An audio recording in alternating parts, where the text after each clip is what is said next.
Okay, we on. James. Okay, good evening, everyone, and welcome to the Portsmouth Coffee Talks Evening Edition show. And my name is James Overton. I'm here with my co-host, Leah Drake-Stitt and Thomas the Colonel Chapman. Hello, everybody. Hello there. How are you? Hey, Yes. hey. Here we are, another Thursday evening in this November, and time is just going. Pretty soon, the whole year of 2022 will be gone. Exactly. Yes. But I was talking to some guys the other day, and they said, one of the most powerful things, you got the wind, the water, and everything that can do a lot of damage. But one of the most powerful things is time, because you might be able to shield the wind, you might be able to block the water, but one thing you can't stop is time. Can't Yes. stop it. No Can't matter stop how it. powerful you are or whatever, time is going to move on regardless. But, Yes. Yeah, you're I right thought about was a that. good point, and that's something that we don't think about. But anyway, we're here and we're waiting for our guests to come on. And well, while we're waiting, Colonel, if you want to give the disclaimer. Yes. For those of y'all out there in the electron lands, the views and the opinions stated on this program are the host, whoever the guest is, and nobody else. So hopefully we can stay out of Facebook jail. Okay. Yes. So what? Go ahead. Go ahead, Colonel. Interesting news. I guess we saw where Nancy Pelosi stepped down as is not going to be the new speaker, and looks like Hakeem Jeffries is going to be the new Democratic leader. Yeah, minority leader, which is a great thing. And so he'll be the first African American and male to be in that job. Actually the first person of color to be in that job. So we've come a long way on the Democratic side. This thing would never happen on the other side. And I'm not using, to stay out of Facebook jail, I'm not mentioning the R word anymore. And also another generation. Finally, they're giving the leadership to a younger generation, Yes. which is one thing that the people were asking for, because it seems everyone in leadership in Congress is over 60. So well, in their 80s now. I tried to be nice. Colonel. I said over 60. Okay. Yes. Yeah, everyone is seasoned, well seasoned. Yes. And it's good to see the young people come in now. But when you're talking about changing of the guard now, looks like the other party is going to assume the speakership in the House. Yes. And so America get ready for nothing but investigations and loud talking. But this is me speaking, nothing is good is going to come out of Congress from the House of Representatives for the next 2 years that's going to help people.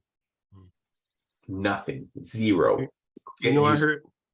I heard something the other day, because I think during the midterms, they were surprised at how many young people voted. And already you have some people suggesting, or I understand that they might introduce legislation in certain states to up the voting age. Yeah. And that's once again another ploy to decrease the number of people who one of them said to up vote. it to 21, and one said up it to 28.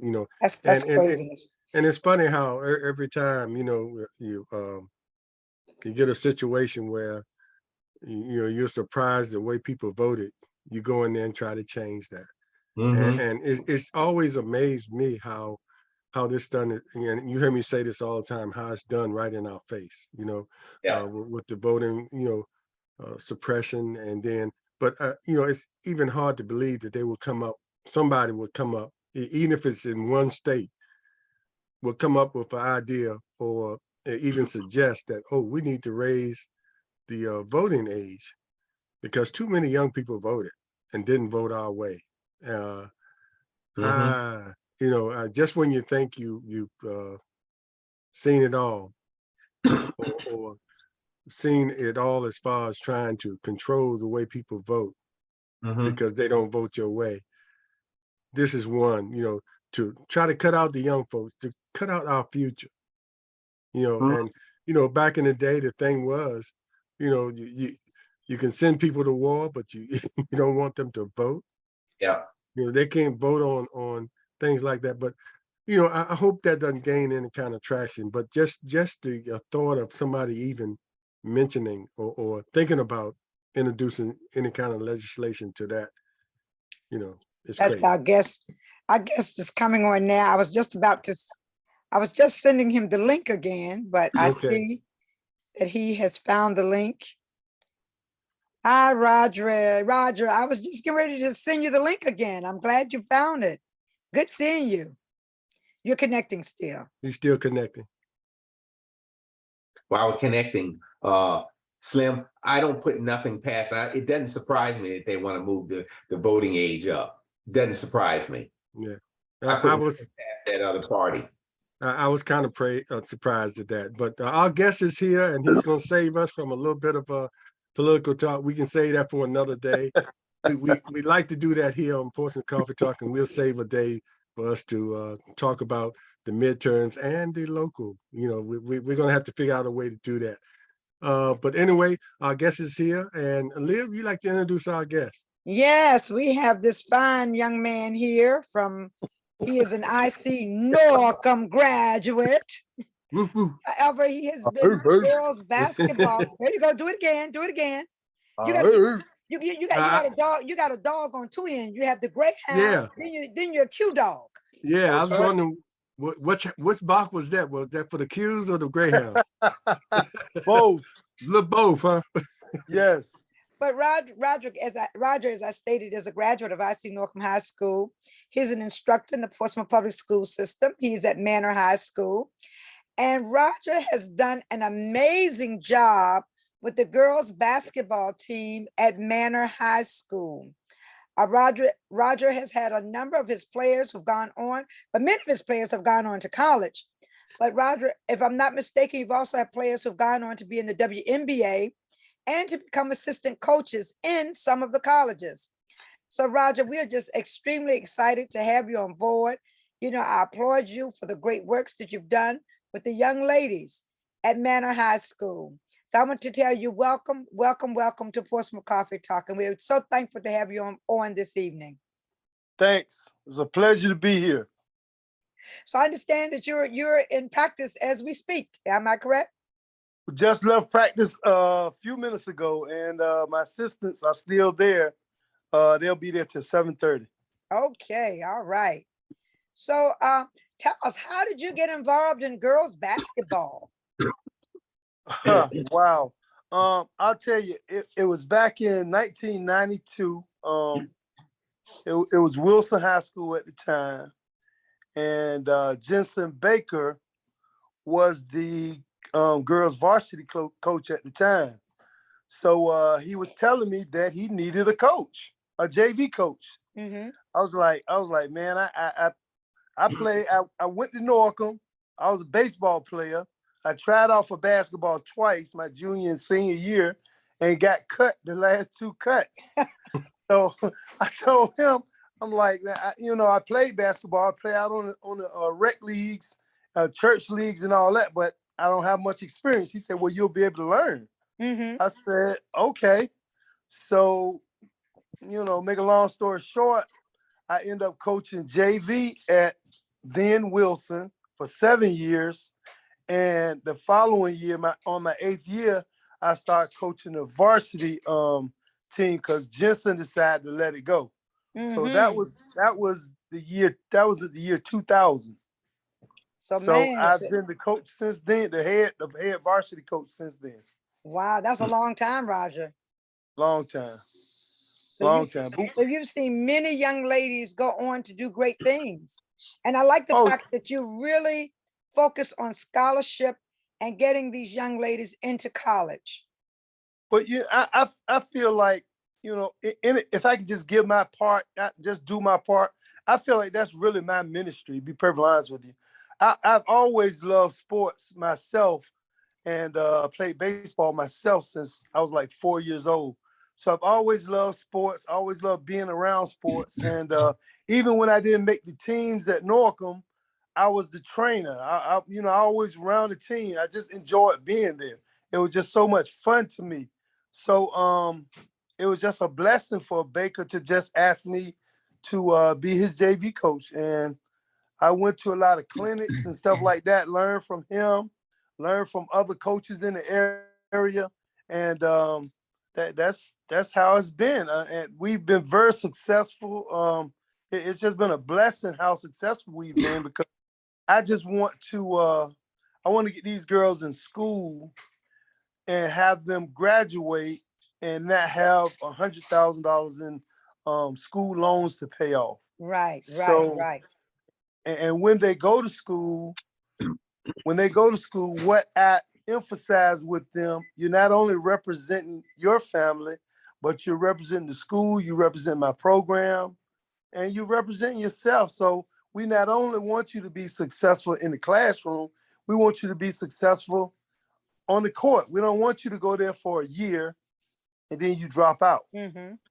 Right. And if you're successful enough to graduate with a BS degree or BA and finish 4 years, play athletics, play sports for 4 years, then the coaches don't have much problem coming back to me again when I tell them that I have a kid that can play at their university.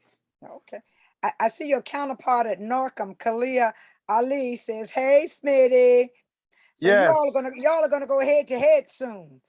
So, yes, we're gonna go head to head, and you know, you can tell I'm seasoned because Ali actually played for me. oh, So last year it was kind of strange for me because I had Manje Finney-Smith. She was yes. reffing the game, and Ali and I were competing against each other. So I had one of my kids that played for me reffing the game.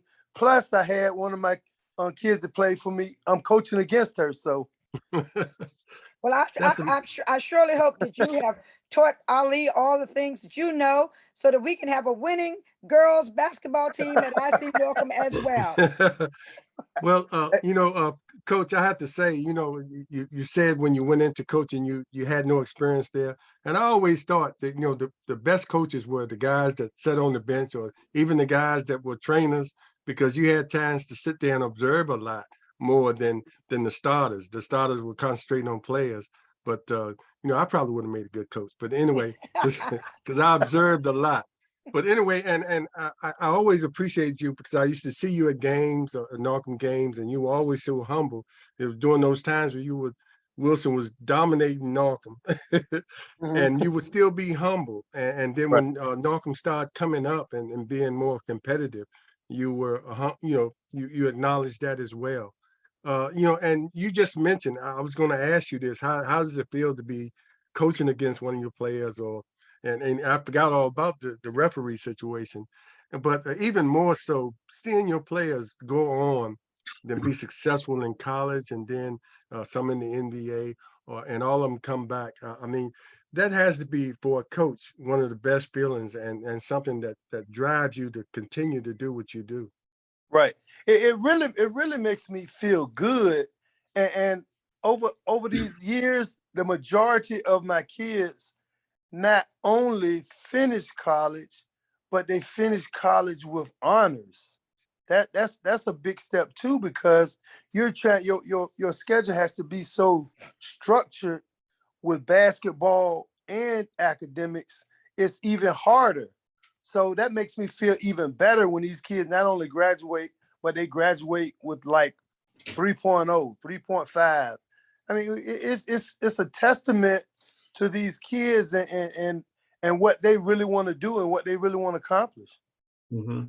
And you keep in contact with your athletes once they got off to college and gone on. So you stay with them. So you're a true mentor. Oh yeah, we stay in contact all the time. I just received this was probably about 2 or 3 months ago. I received the ticket to TJ Jordan's induction ceremony into the Hall of Fame over at Old Dominion. So me and most of my players, we still stay in contact, and Facebook is a blessing because we stay in contact on Facebook. We text each other different holidays.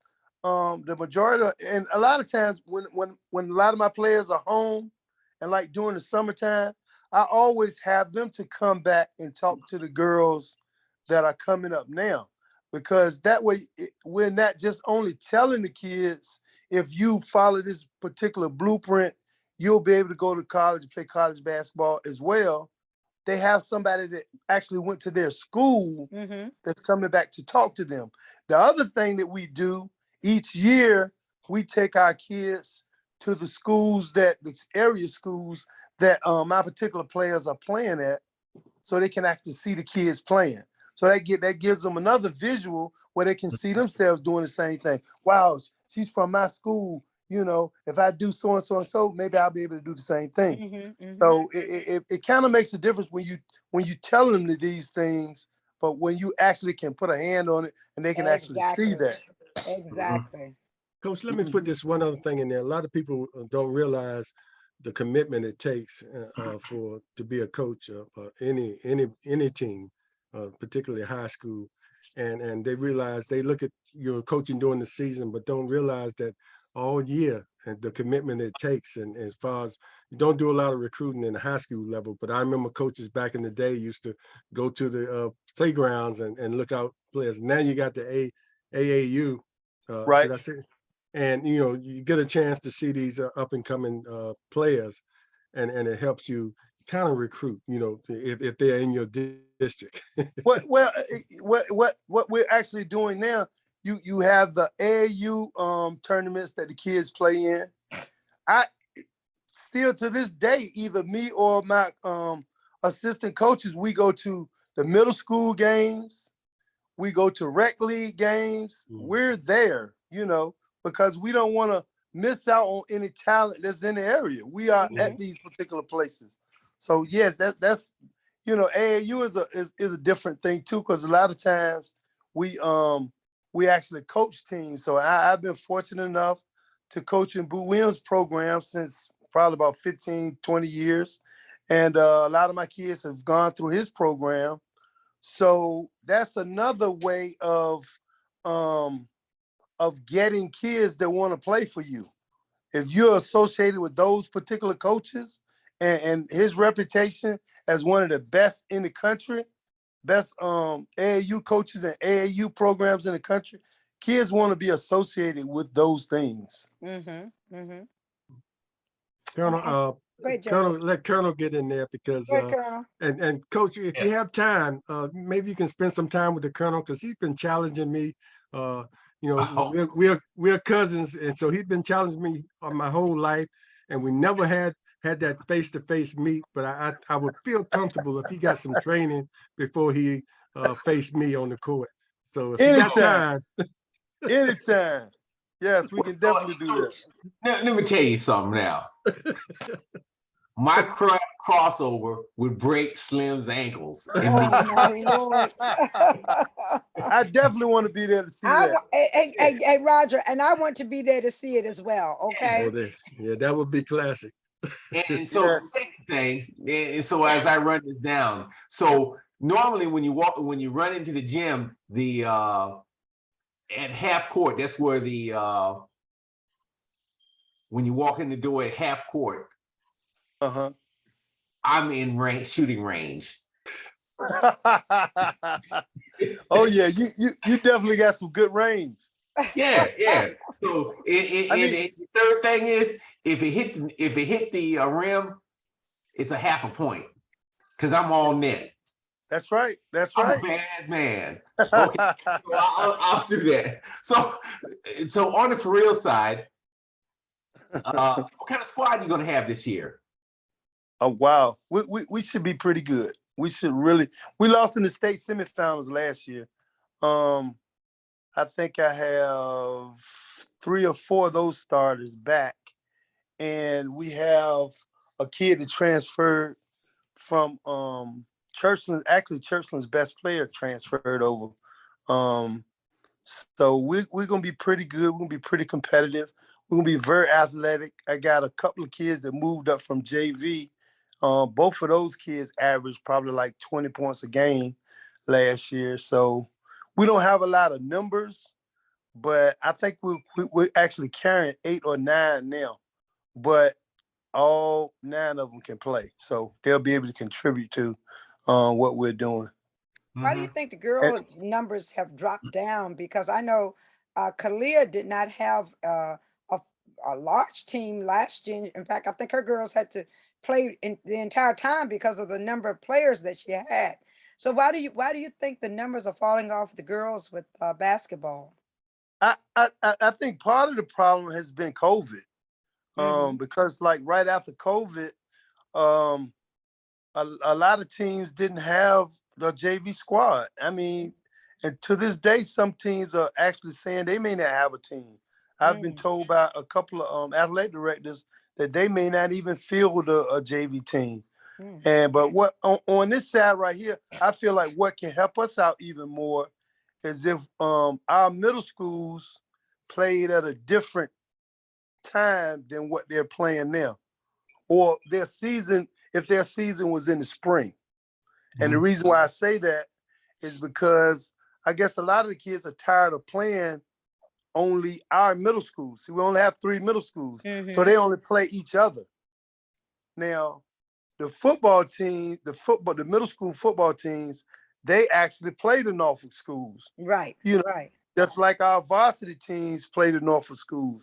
So our football teams in middle school play the middle school teams from Norfolk, and we did really, really well this year. Craddock Middle did really well. They really did a great job. Football, yes. And I think we need to branch out, and I think it would create more interest if if our middle school teams were able to play the Norfolk schools.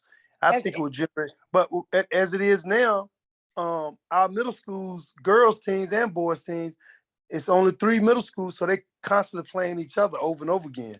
So I think it will generate more interest if we were able to play the schools over here, plus if we were able to play the schools in Norfolk. But the only way we will be able to do that is if they move this season to the spring, because that's when the Norfolk schools actually play middle school basketball. And the other way it will help is some of the varsity coaches in Portsmouth would be able to help those middle school teams because it wouldn't interfere with our season. Has anyone made a good way that we can be more competitive. Has anyone made that appeal to the school district? They at one point when they first started middle school, they said they would. They said that eventually we would do it, but we've been playing each other for a number of years. Constantly playing each other for a number of years. So I think it's time for us to kind of move towards that. I've mentioned it a few times, and I'm hoping that that's what will happen. That's good. That's good, because we need to generate that interest again, because it's a good form of structure for the young ladies as well. Yes. And it kind of gives them something to do and get off the streets.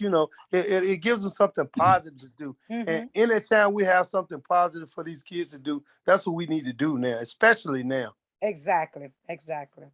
Colonel? You know what? You hit the right word that I was looking for when you're talking about structure.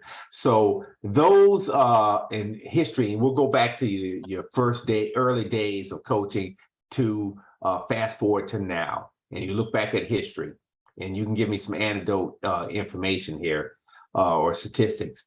Those folks that have girls that have played for you, is there a higher propensity for those girls to graduate high school, and also higher propensity to go on to for a college career than the normal kid that doesn't?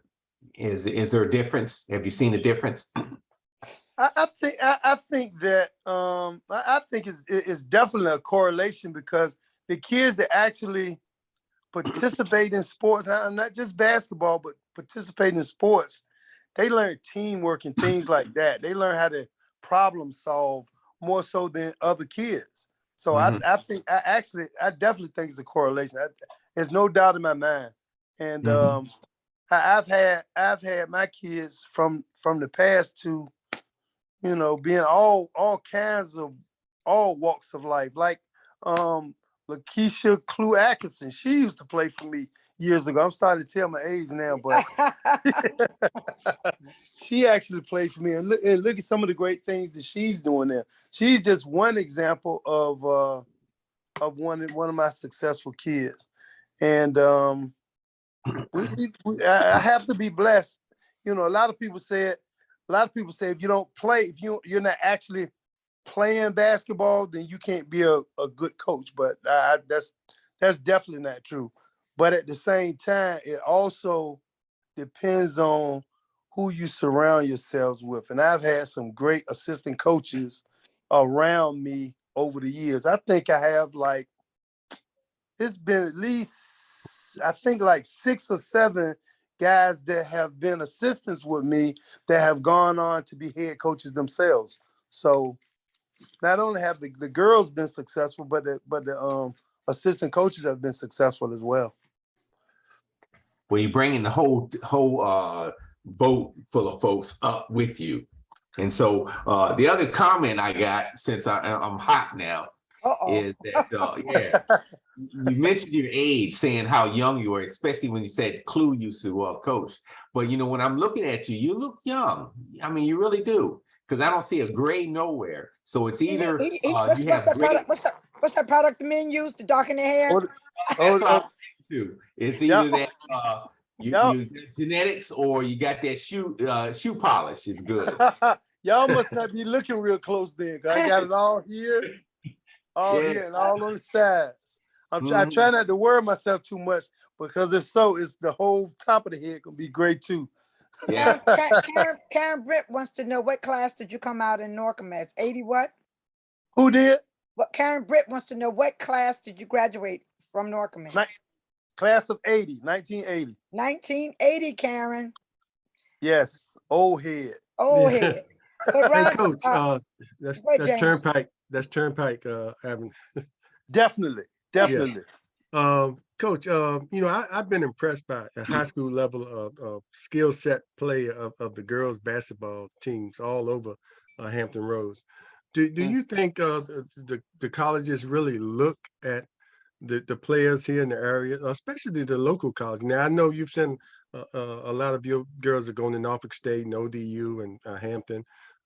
We got to get some of those girls at Virginia Union, but do you think they really, because some of the things I look at, I don't know if all the schools really look at the Hampton Roads area like they should. It's really some really skilled players. And one other thing, not only skilled players, but these girls and guys are good in the classrooms. And I think that's attributed to their coaches making sure that, if you want to play, you got to be good in the classroom. But so that makes them even better college candidates. If they're coming out with honor students, also playing basketball with that schedule. You think we get the look we should get in the Hampton Roads area, because it's a lot of skilled players here? Well, what we do, one of my assistant coaches spends a lot of time on the phones with a lot of college coaches. He does that a lot. He loves doing that, to get our kids' names out there to them, so they'll come and look at our kids, or so they'll be able to see our kids doing. If they don't catch us during our season, they can catch us playing AAU, because he coaches AAU as well. So I think there's no doubt in my mind, no doubt in my mind, that's definitely a very important part, and their skills are even increased even more now. Basically, with basketball, it just takes a lot of repetition, constantly doing the right things over and over again to improve your skills. That's where AAU comes in, where they get an opportunity to play games against other competition in the area, plus outside of this area, to see how well you you stack up against those particular kids from out of our state. Like We'll play We'll go play tournaments in Carolina, DC, Maryland, New York, Philly, and some of Boo Williams' other teams, some of his best teams, they go to the West Coast and play. They really play all over the country. But one of the main things I stress with my girls, if you don't have good grades, you can't go to college. Mhm. And that's one of the main things. That you could be the best player in the world, but if you want to go to a 4-year institution, you have to have good grades. And we've been fortunate. Like last season, our overall GPA for our team was like 3.4. So all 5 girls that I had on my team last year are actually playing college ball this year. So that kind of makes you feel good too. We just stress what you need to do in order to be successful. That's the main thing. Yeah, and I hope in the future that, you know, as people cover the basketball teams, that they also recognize that fact that that most of the girls on the team are honor students or do well, or they wouldn't be on the team. That's true. Let me just throw this little tidbit of history. A lot of people don't realize that they had girls basketball, specifically at Norcom, back in the early 60s. And they only played half court. I don't know what happened in between that time up until the modern days where they didn't have girls basketball at all. But girls basketball was really prevalent back there in the 60s. And it's not something that's new. It might have been a funding issue why they stopped the girls, or maybe they just didn't have enough players. But girls basketball, you know, on the high school level in this local area goes way back. It didn't just start, you know, in the 80s, you know, and things like, because when you were in the 80s, they had a girls basketball team then? I don't think so. No, I'm not trying to be funny. I'm just, did they? I know in the 70s they did. Oh, that shade. Yes, they did. They okay. did have girls teams back in those days, but you didn't have as many girls as skilled as they are these days. Right. And my mom actually told me that she played basketball back in the day, and they played half court. Yeah. So I definitely know what you mean. She's definitely mentioned that to me as well. Yeah, you also have to know your history. Who did she That's play for, true. Roger? She grew up in the Deep Creek area. Oh, she played down in Deep Creek, and I think she said she played. I'm not sure. She either played high school or played high school and Elizabeth City, because she graduated from Elizabeth City. Okay. So that was like in the 50s. So yeah. Oh yeah. But Roger, I see also that you're currently have a fundraising campaign going on to raise funds for your girls. And I know you were quite excited when you said your coach was one who gave you a generous donation, Jensen Baker. So share with us about your fundraising activities you have going on now. Actually, Jensen Baker definitely helped us out. But my baseball coach that was at Norcom with me, he actually helped me out as well. Bruce Phelps. I don't know if you guys remember Bruce Phelps. Yes, because he was actually my baseball coach, and then we kind of worked together some years when it was Manor. He was actually at Manor then too as a coach over there. So yes, he definitely helped us out as well. But I just feel like for my players, if you look good, you play good. So we try to raise funds, and the school system does a good job giving us what we need, but we want to look even better. You know what I'm saying? We want to be able to get those extra things that we need. You know, even if it's like any type of equipment that we need. We want to have like Gatorade and water, and want to have the girls be able to eat nice meals before games and stuff. So that's why we're raising extra funds to kind of do the extra thing. And then a lot of times outside of basketball, you want the kids to be able to relate to each other. So we want to do things outside of basketball. And we, you know, those funds help us to do like bowling parties and stuff like that, just for the kids to kind of get to know each other outside of just basketball. You know, that kind of helps with the camaraderie for the team.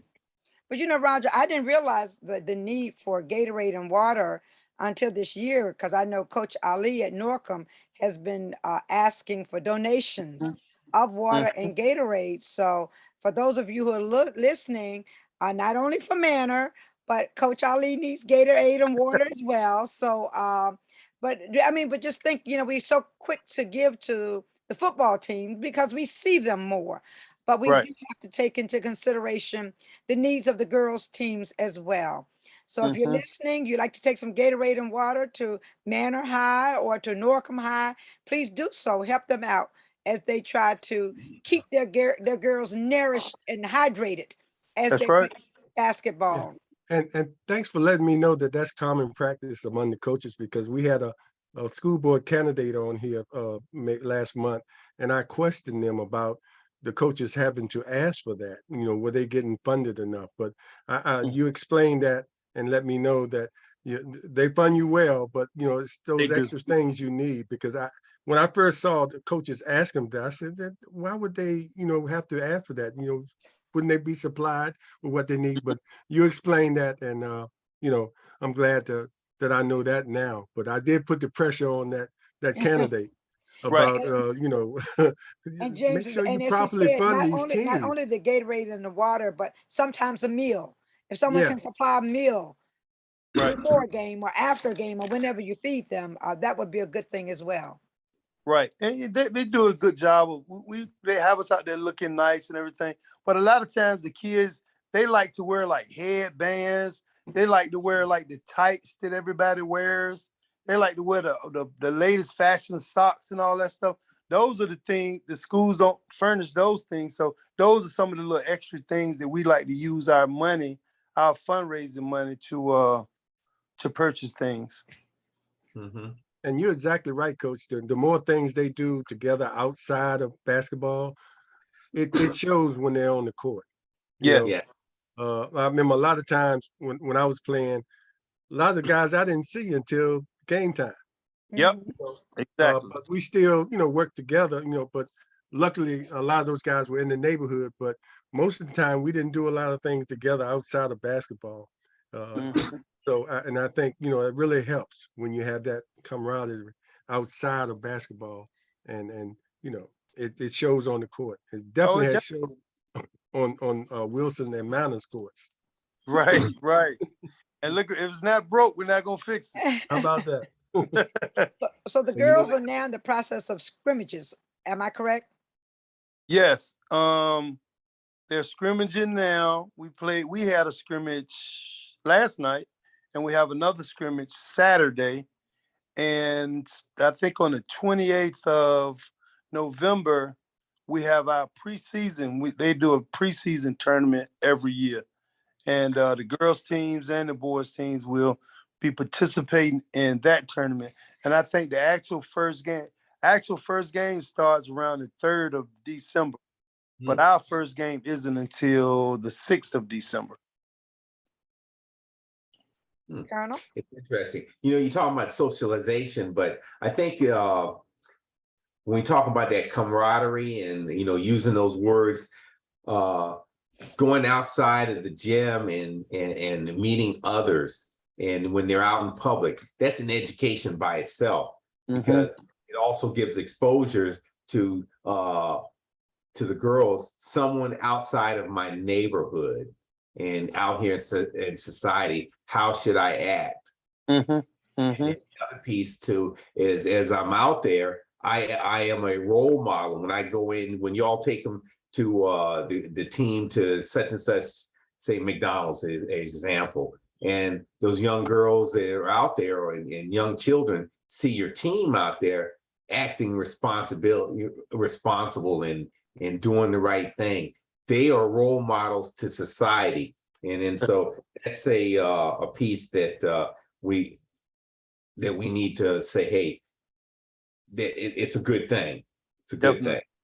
Yes. So James? Yeah, Coach. Also, yeah, I'm glad.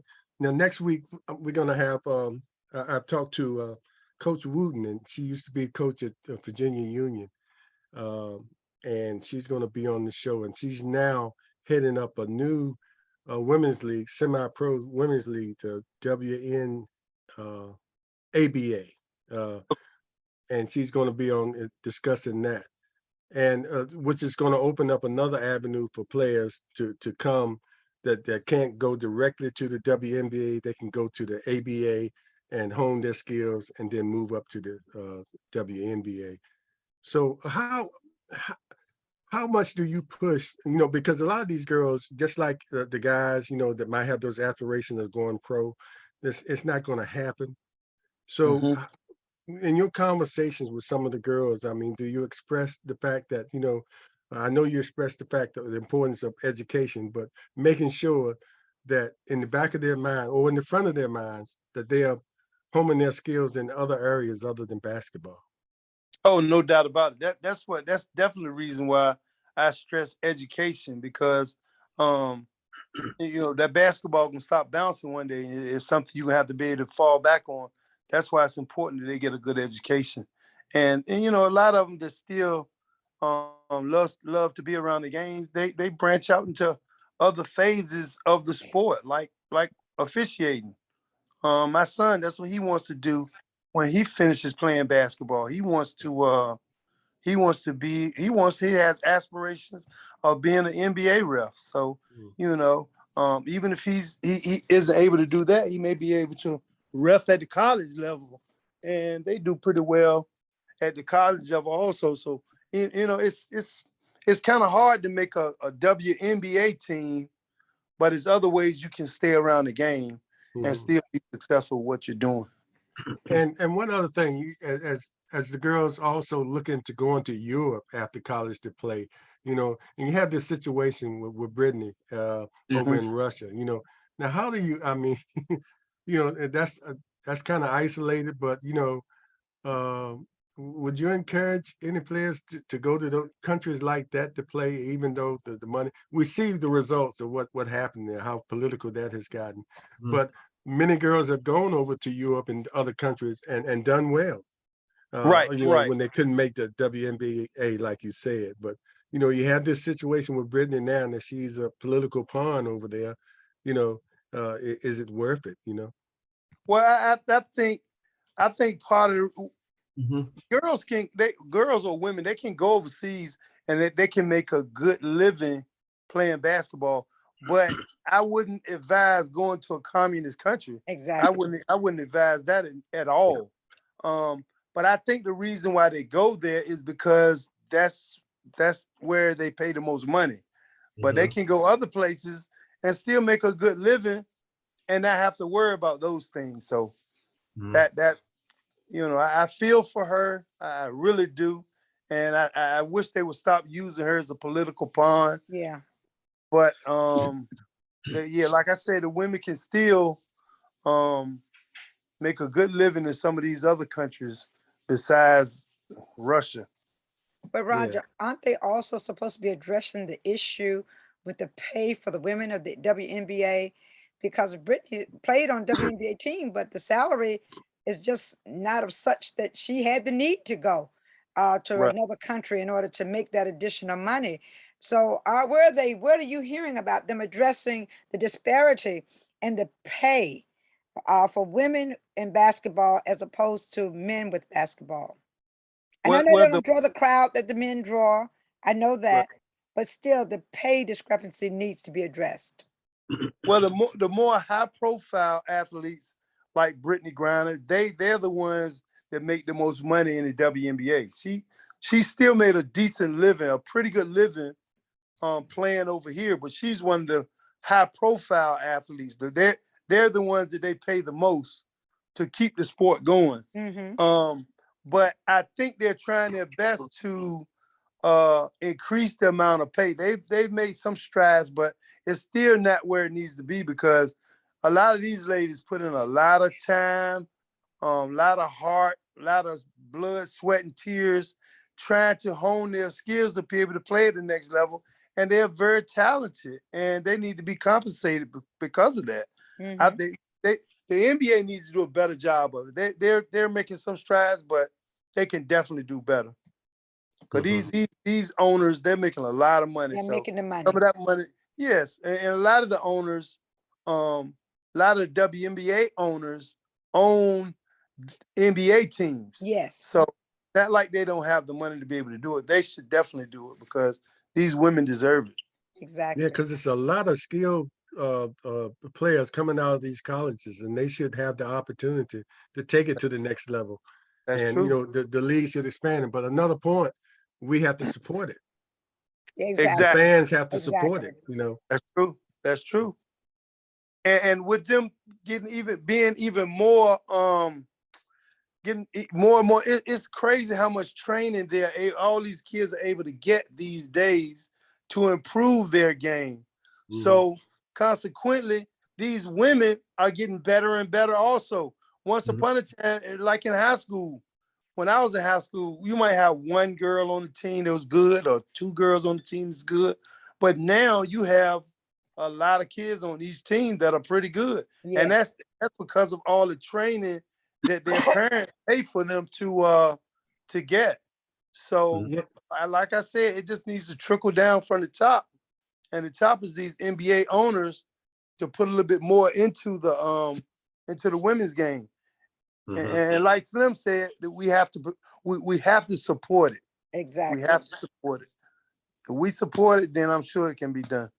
Yeah, it's gotten a lot better. You used to see those games 65-6, and I always worried about those teams that had to play, get out there on the field court and play, and just score 6 points, and the other team scoring 65. I Right. mean, how humiliating that could be, But that was Right. part of the process of growing into, better, more skilled players, which you see out there now. More, the competition is more equal. It is. Mhm. It is. On the flip side, when you talk about economics, and it's the same thing on the lesser degree on the male side, because professional athletes have a shorter lifespan as far as their careers going. And then so on the women's side, you may have from 3 to 5 years, and then you're out of the league. And then you have to go overseas, where you'll make at the top of the salary, I think it's like $225,000 and $250,000 for a season, where I used to be able to go to Russia and play during the off season and make $1 million. So that's why they were traveling over there to get that money, because that money, the team that they're going to is some billionaire owns it, and he's getting political thing by saying, I've got a winning team in this league, and I've got all these American and international stars on my team, and I'm winning. And so I get some kudos from the other dictators that are in the league. Right. I had one of my former players that was in the WNBA. She played in WNBA for 2 years, and she played overseas in France for like 12 years and had a real good career over there. And one of the pluses is the money is not their salaries overseas, they aren't taxed. So that's good for them, but we just need to keep supporting it, and hopefully these owners will kind of let go of some of those purse strings and kind of let some of these kids get some of this money. Yeah. I don't have hope for them to let go of the money, because that's big business. Oh yeah, and no doubt about it. Yes. So, but the other moral of this story is that for these young kids that are fortunate enough to get a scholarship, don't blow your scholarship. And I say blowing it. Don't get just take enough classes to stay academic. Or academically eligible to play. Use that time to get a degree that you're going to use for the rest of your life, because your athletic career is going to come to an end first, and then you have nothing to stand for after that. Right. But one thing, one advantage that the college kids have, the guys and the girls now, they are getting paid to a certain extent for their likeness. They're getting paid in college with what's called the cost of attendance. Has something to do with the cost that each kid pay each regular student pays for attendance at that particular institution. They're giving that money to the players, and also the the kids with there's also something called an NIL, where they're paying college athletes also, and the ones that have like a whole lot of followers on Instagram and Facebook and all these other platforms, the ones that have the most charisma and the ones that are most liked are making more money also, depending on how many followers they have, or how well they play and how known they are, and the type of character. That one's really good character, and that's just a really good. I don't know the word I'm looking for, but the ones that can sell a lot of Mercy. ads and Standout. merchandise. They're the standouts of the group. Yes. They're Yes. the standouts. Yes. So they have other options of making money while they're in college, which is a good thing, because the NCAA was like, at one point, wasn't letting the kids earn anything, and they were earning all the money. So right. there are some avenues now where they're able to make some money while they're in college. Right. Which is a Hey, good Coach, thing, because Coach, they can be in college and blow a knee or blow an ankle and can't play anymore, and don't have will not be able to go on to the WNBA. So I think if they're using them to make money, the students should make money as well. That's And I'm true. glad to see that they're doing more of that. James? yeah, Coach, as we wind down almost at 8 o'clock, we've already established that you're a member of fraternity, Omega Psi Phi, but there's also a fraternity of coaches and the respect that you all have for each other. Talk about that respect that you have for each other, even though you are competitive in nature, but you all have the same goals for your girls. So talk about that fraternity of coaches. Well, what you just said basically brings to mind one of the main coaches that have inspired me over the years since I was a young guy.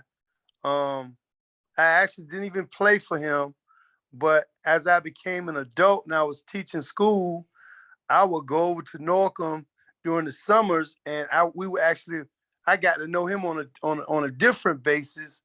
I used to work out with him, lifting weights and everything. And he has inspired me over the years. He continues to inspire me to this day. And he was a football coach. And Joe Langston. Yes. Joe He's Langston inspired everybody, Roger. Oh, I'm telling you what, he inspired even those of us who didn't play sports. exactly. Exactly. So, it's definitely a camaraderie amongst coaches. Having traveled with Boo Williams, I've met coaches all over the country. And if I've sent kids to those particular coaches and those kids did well, they don't have a problem picking up the phone, asking me, or they'll call me and ask me, what kind of talent do y'all have down in the area? Who do I need to be looking out for? So, over the years as high school coaches, you build that rapport with a lot of college coaches.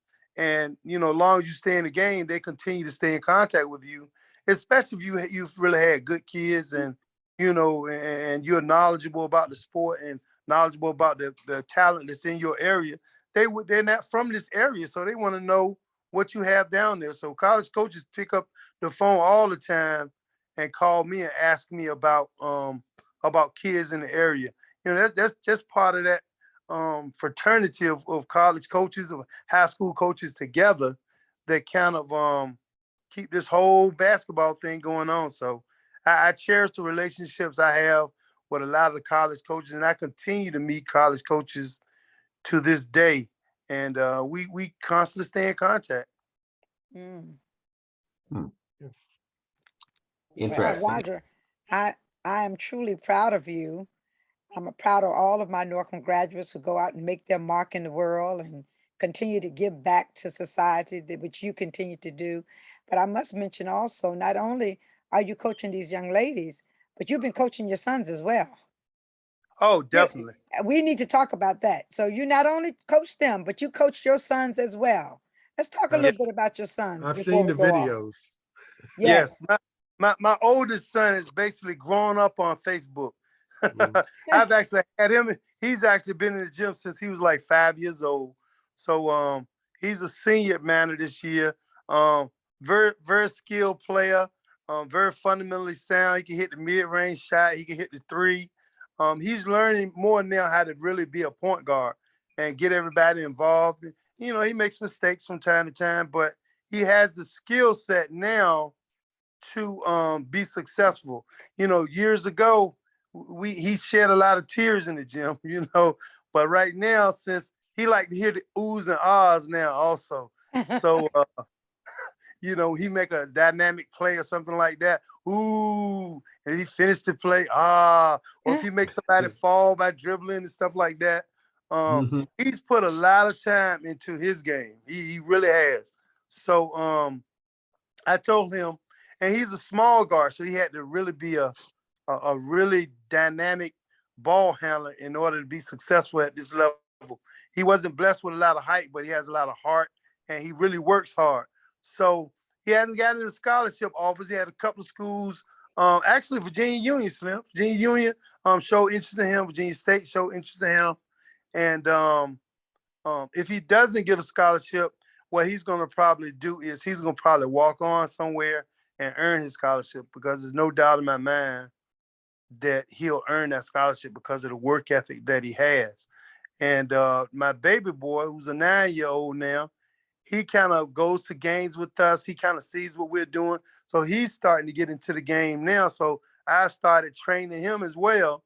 So he likes the game, and he's going a little different route also. He likes football as well.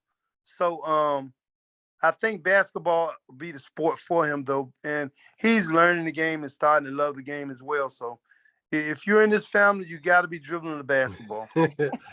Coach, I really appreciate you showing those. You know, you said he grew up on Facebook, and I'm one of the people that were watching. I wish I had that kind of training when I was coming up, because I appreciate you showing that, because it shows the hard work that you have to put in, especially learning those basic fundamentals. If you have the skills, they will come out, but you have to know those basic fundamentals first. You can't just realize that you can slam dunk, and don't know the basic fundamentals of dribbling and like Colonel making people break their ankles, you know, the crossover. That's right. So That's right.